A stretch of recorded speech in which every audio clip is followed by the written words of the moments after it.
ক্ষমতার দাপট দেখিয়ে ডাক্তারের উপর আক্রমণ। ঘটনার বিবরণ জানা যায়, গতকাল রাত্রিবেলা 11:30 সময় ভগবাননগর জেলা হাসপাতালের কর্তব্যরত চিকিৎসক এমবিবিএস ডক্টর রূপক দাসকে মারধর করেন। এই ঘটনার খবর পেয়ে উনকোটি জেলা হাসপাতালে ছুটে যায় কৈলাসহর থানার বিশাল পুলিশ এবং টিএসআর বাহিনী। পরবর্তী সময় হাসপাতালের এমএস রোহন পাল কৈলাসহর থানায় 3 জন অভিযুক্তের বিরুদ্ধে মামলা দায়ের করা হয়। আজ অর্থাৎ 6 ডিসেম্বর সকালবেলা কৈলাসহর থানা 3 জন আসামিকে গ্রেপ্তার করে কৈলাসহর চিফ জুডিশিয়াল ম্যাজিস্ট্রেট আদালতে প্রেরণ করে। খবর লেখা পর্যন্ত গ্রেপ্তারকৃত আসামিদের জামিন হয়নি। অভিযুক্ত 3 জনের নাম যথাক্রমে শ্যামল দাস, রঞ্জিত দাস, সন্দীপ দাস। জানা যায়, শ্যামল দাস ভারতীয় জনতা পার্টির প্রাক্তন জেলা সহ সভাপতি। বর্তমানে 3 জনই শাসক দলের দাপটে নেতা বলে জানা গেছে।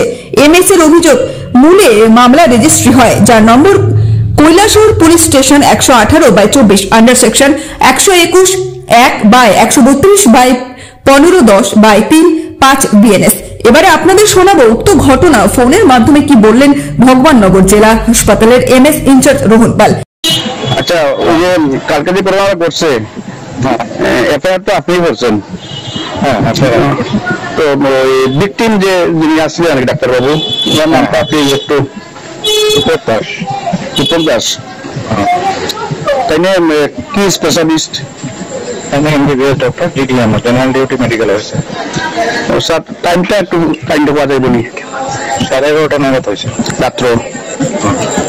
স্যার, 21% নামটি একটু 21% নাম আপনার এফআইআর এ দেখালি। এফআইআর দেখছি স্যার, আমি একটু কনফার্ম হয়ে যাই আপনার কাছ থেকে। শ্যামল দাস, রঞ্জিত দাস, সন্দীপ দাস। হ্যাঁ, থ্যাংক ইউ স্যার।